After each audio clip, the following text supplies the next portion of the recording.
Kembalikan ya. Jadi orang-orang yang dekat dengan Allah itu, kembalikan, irsyad wad dilalah bil lutfin. Dalam dirinya akan diberikan petunjuk-petunjuk pada kebaikan. Jadi kalau Bapak Ibu benar ibadahnya, Bu, Pak, ya, dekat dengan Allah, ibadahnya benar, bukan hanya sholatnya saja, pekerjaan segalanya, itu nanti Anda akan dapat dorongan-dorongan kebaikan ditunjukkan oleh Allah.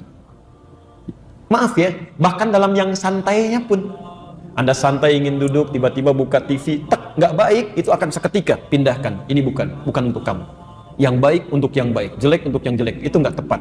Itu mata Anda bisa langsung dipalingkan, channel bisa langsung Anda ganti. Itu yang disebut dengan hidayah. Ya, makna yang pertama, petunjuk yang halus yang mengarahkan Anda pada kebaikan.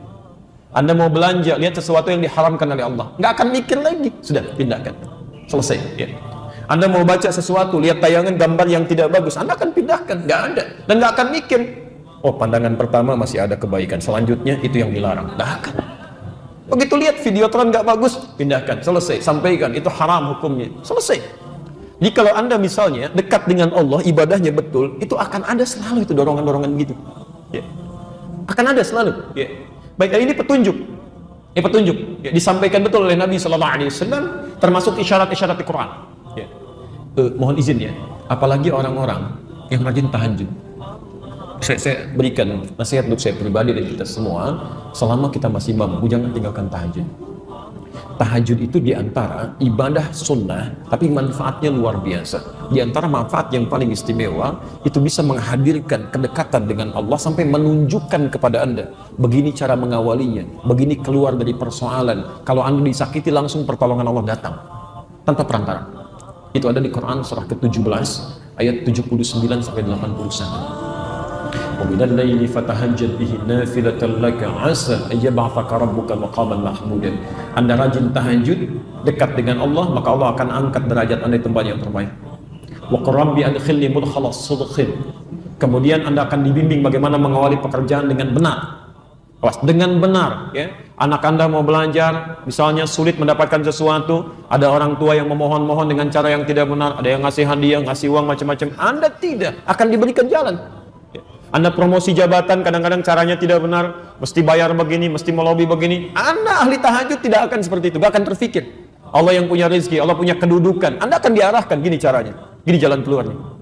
Anda ada di jalan, wa akhriji mukhrajas sidqin, tiba-tiba dari jauh, tolong minggir, Masya Allah. Jika ada petugas berseragam mengatakan kepada Anda, tolong minggir, apa yang terbayang pertama kali dalam kepala Anda? Ahli tahajud gak akan macam-macam, gak ada ahli tahajud tiba-tiba mengeluarkan macam-macam. Gak akan pernah ada dorongan dalam jiwanya. Saya akan sampaikan apa yang dia minta. Ditanya A, saya jawab A. Kalau salah, saya akui. Bagaimana solusi baiknya? Ya, kalau benar, saya akan sampaikan. Allah akan berikan solusi. Nah, itu yang benar. Ya. Kadang-kadang suka nggak tepat gitu kan. Kadang polisi nggak nanya apa-apa. Misal gitu kan, mengeluarkan sesuatu yang tidak ditanyakan. Tolong minggir, sibuk keluarin kartu macam-macam. Kan belum ditanya apa-apa. Ya. Kami pernah dapat tugas itu, menyampaikan khutbah di wilayah Kuningan, Jakarta, ditemani kawan, kan, Masya Allah, ada salah seorang kerabat kita, sudah agak sepuh, dia bawa mobil, dari jauh, Masya Allah, minta mundur ke samping, maksudnya menyamping, menepi. Setelah menepi, belum ditanya, teman kami mengeluarkan SIM gitu, kartu kan, saya diam, ketika datang, dibuka, ya petugasnya bertanya, mau kemana B katanya, beliau sudah agak sepuh. Saya pas di depan, pakai jas, siap khutbah. Saya sampaikan, mau khutbah Jumat Pak. Langsung aja, jalan katanya.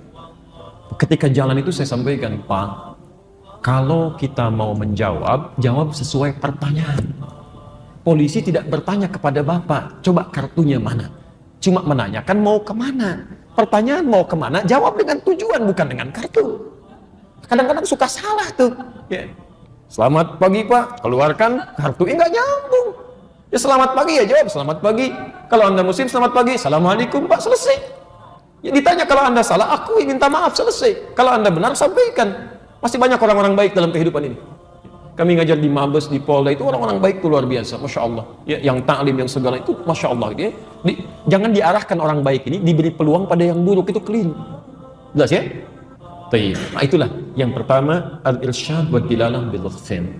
Jadi kalau Anda ada anak-anak gitu kan, ingin dibimbing oleh Allah supaya dapat kebaikan, latih mereka dengan ibadah.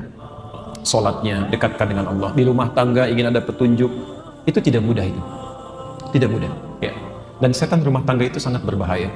Jadi kalau Anda tidak mendapatkan petunjuk dari Allah, tidak mudah suami menaruh kepercayaan pada istrinya. Begitu sebaliknya. Ya. Ibu kalau suaminya keluar, ada ketenangan ya dalam jiwanya. Belum tentu itu. Setan itu bekerja, Pak. Ya. Dan setan rumah tangga itu saking bahayanya, itu ditampilkan langsung di Quran. Isyaratnya di Quran surah kedua, Al-Baqarah ayat 102 itu. Posisi paling kiri dari atas sampai ke tengah itu, saking panjangnya bacaan. Ya. Yufarriquna bihi bainal mar'i wa zawji. Tugas pertamanya, dia akan coba pecah belah keharmonisan rumah tangga. Silahkan cek. Bukankah sebelum menikah kadang-kadang dibuat mesra kan? Supaya maksiat itu, padahal belum halal. Akarnya belum dilakukan, wah sudah jalan berdua, naik beca berdua, Masya Allah, beca seakan milik bersama, tukang beca nggak ada, jalan aja gitu kan. Supaya maksiat, selesai gitu. Tapi setelah menikah, Masya Allah, sebulan, 2 bulan, 3 bulan, 6 bulan, indah semua. Setelah itu tidak ada yang paling tidak menyenangkan kecuali pasangan hidupnya. Kalau Anda tidak mendekat kepada Allah, tidak mudah mendapatkan itu. Gak mudah. Silahkan cek deh, setelah setahun, 2 tahun, semuanya punya pengalaman yang sama. Tidak ada yang paling tidak menyenangkan kecuali pasangannya, itu setan.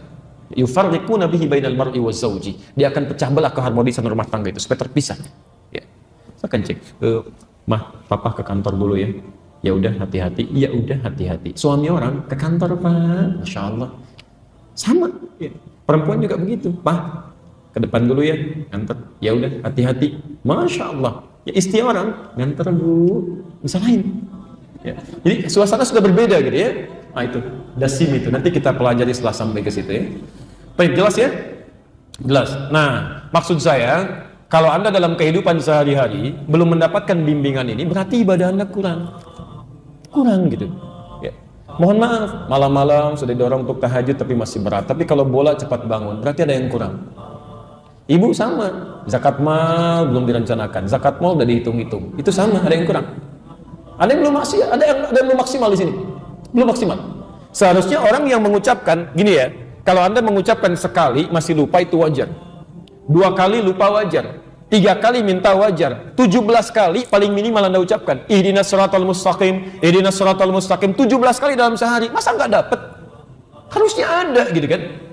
Ya, mustahil orang yang punya hidayah itu dapat gerakan dorongan dalam jiwanya. Keluar masjid nggak akan pernah kaki kanan dilangkahkan, pasti kiri. Begitu kanan dia tarik lagi, pasti kiri itu. Ya, masuknya pasti kanan. Ya, jadi itu yang simple gitu. Duduk, bismillah, minum dilihat dulu punya saya bukan. Diminum, bismillah. Itu ada dorongan tuh.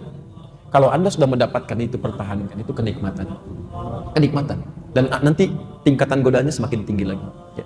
Jelas pada yang pertama? Oke, baik.